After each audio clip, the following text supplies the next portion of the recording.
La investigación científica y la publicación del artículo científico son dos actividades íntimamente relacionadas. Algunas personas piensan que la investigación termina cuando se obtienen los resultados, cuando estos se analizan, cuando se entrega el informe del trabajo o cuando la investigación se presenta a una reunión profesional. Sin embargo, la investigación científica realmente termina con la publicación de un artículo en una revista científica, pues solo entonces tu contribución pasará a formar parte del conocimiento científico. Algunas personas van más lejos al sugerir que la investigación termina cuando el lector entiende el artículo, es decir, que no basta con publicar el trabajo, también es necesario que la audiencia entienda su contenido.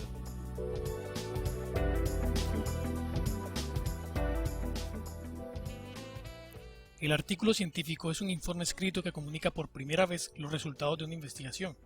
Los artículos científicos publicados en miles de revistas científicas componen la literatura primaria de la ciencia. Los libros y los artículos de síntesis, que resumen el conocimiento de un tema, componen la literatura secundaria. Hay dos tipos principales de artículo científico, el artículo formal y la nota investigativa. Ambos tienen una estructura similar, pero las notas generalmente son más cortas, no tienen resumen, el texto no está dividido en secciones con subtítulos y la investigación que informan es de menos impacto. El artículo científico tiene 6 secciones principales, las cuales son el resume el contenido del artículo, la introducción, que provee un trasfondo del tema e informa el propósito del trabajo, los materiales y métodos, que explican cómo se hizo la investigación, los resultados, que presentan los datos experimentales, la discusión, explica los resultados y los compara con el conocimiento previo del tema, y la literatura citada, presenta las fichas bibliográficas de los artículos citados en el texto. La redacción literaria tiene muchos diversos propósitos. Por ejemplo, los poetas expresan sus sentimientos, los cuentistas nos entretienen con sus historias y los ensayistas analizan temas para exponer sus puntos de vista. Para alcanzar sus metas, estos autores utilizan metáforas, eufemismos, suspenso, vocabulario florido y varios otros recursos literarios. La redacción científica, por el contrario, tiene un solo propósito y es informar el resultado de una investigación.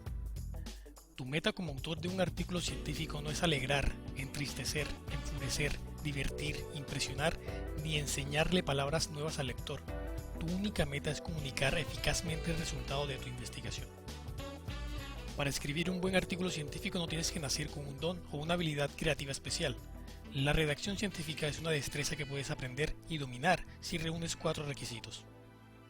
Primero que todo, debes dominar el idioma. Tienes que escribir oraciones completas y coherentes, construir párrafos que lleven al lector lógicamente de un tema al próximo y usar con destreza las palabras y los signos de puntuación para producir texto sencillo, claro y fácil de entender. Si te expresas mal, tendrás muchos contratiempos con los árbitros, los editores y los lectores de tus artículos. Otro requisito sería enfocarte en el trabajo. Debes establecer un plan de trabajo con fechas para comenzar y terminar el artículo. Reserva tiempo para escribir y escribe. No busques excusas para posponer el trabajo. Oblígate a cumplir con tus metas y termina el artículo según pautado. Otro requisito es dedicarle tiempo a la revisión del manuscrito. Tienes que dedicarle tiempo suficiente a la redacción y corrección del manuscrito. Los artículos efectivos no se escriben apresuradamente. La redacción efectiva es producto de una escritura y revisión cuidadosa, pausada y constante. Por último, debes entender y aplicar los principios fundamentales de la redacción científica. Tienes que escribir con precisión, claridad y brevedad. Para escribir un buen artículo científico debes conocer y aplicar los 3 principios de redacción científica, los cuales son la precisión, claridad y brevedad. Precisión significa usar las palabras que comunican exactamente lo que quieres decir. Tu meta es transferir información desde tu cerebro al artículo y de allí al cerebro del lector. ¿Quién no puede pedirte que aclares sus dudas? Ni mucho menos leerte la mente. Para escribir con precisión es necesario que desarrolles la capacidad de escribir para el lector. Vamos a ver un ejemplo de lo que es precisión. En la frase el plancton se distribuyó mejor en ambas bahías.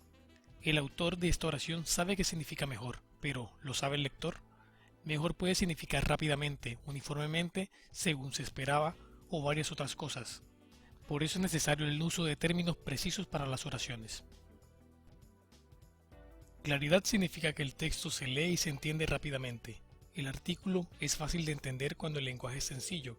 Las oraciones están bien construidas y cada párrafo desarrolla su tema siguiendo un orden lógico.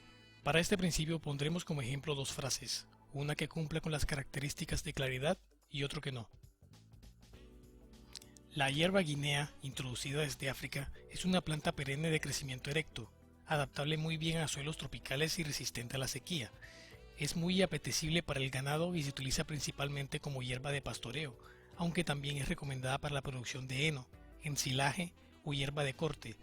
Su uso como forraje conservado para empleo durante la época seca es limitado debido al bajo contenido de carbohidratos solubles en agua y a su baja población de bacterias productoras de ácido láctico. Las mujeres de la aldea Hikaru tienen un desarrollo bueno, mientras que el de los hombres no. Esto se debe a su constante actividad en los lugares concurrentes fuera de la aldea, los cuales gracias a la actividad del hombre moderno han empeorado notablemente, afectando así a la población masculina. Comparando los dos ejemplos anteriores, podemos comprender la importancia de la coherencia y la claridad. El escritor puede tener conocimiento de lo que está escribiendo, pero debe saber detallar los puntos que el lector desconoce para una óptima comprensión. El ejemplo 2 fue virtualmente incomprensible, a diferencia del ejemplo 1, el cual sí lo fue. Brevedad significa incluir solamente la información que es pertinente al contenido del artículo y comunicarla con el menor número posible de palabras. Debemos ser breves porque mientras más largas y complejas son las oraciones, mayor es la probabilidad de afectar la claridad del mensaje y confundir al lector. En este ejemplo, las primeras oraciones son más largas que las segundas, pero dicen exactamente lo mismo. Los muestreos fueron un total de 27 y se realizaron por la noche. Podríamos reemplazarlo por: se hicieron 27 muestreos por la noche. Las observaciones con respecto a las condiciones de temperatura y salinidad en cada localidad estudiada nos permiten establecer, de una manera general, que éstas no presentaron grandes variaciones. Su reducción, sin perder el sentido, podría ser: la temperatura y la salinidad no variaron mucho en las localidades estudiadas. Teniendo en cuenta siempre lo explicado anteriormente, ya puedes dedicarte a redactar artículos científicos.